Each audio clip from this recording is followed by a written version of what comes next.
Ата, бүгін бізге жануарлар туралы қызық айтып бересіз бе? Әрине, бүгін сендермен бірге жабайы және үй жануарларын ажыратуды үйренеміз.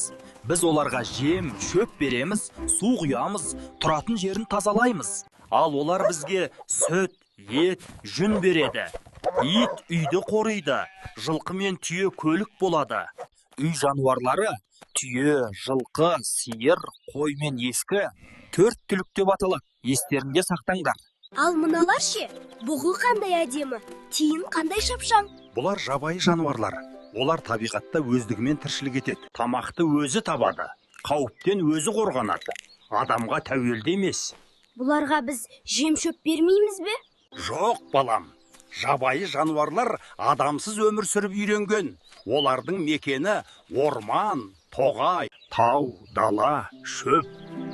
Қасқыр жабайы жануар. Оның қызметі табиғаттағы тепе-теңдікті сақтау.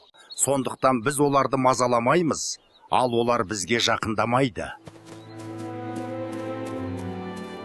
Сонымен үй жануарлары мен жабайы жануарлардың айырмашылығын білдіңдер деп ойлаймын. Иә, ата, үй жануарлары адамға үйренген, ал жабайы жануарлар табиғатта өздігінен өмір сүреді. Жарайсыңдар, құлындарым. Әрдайым білуге құмар болыңдар.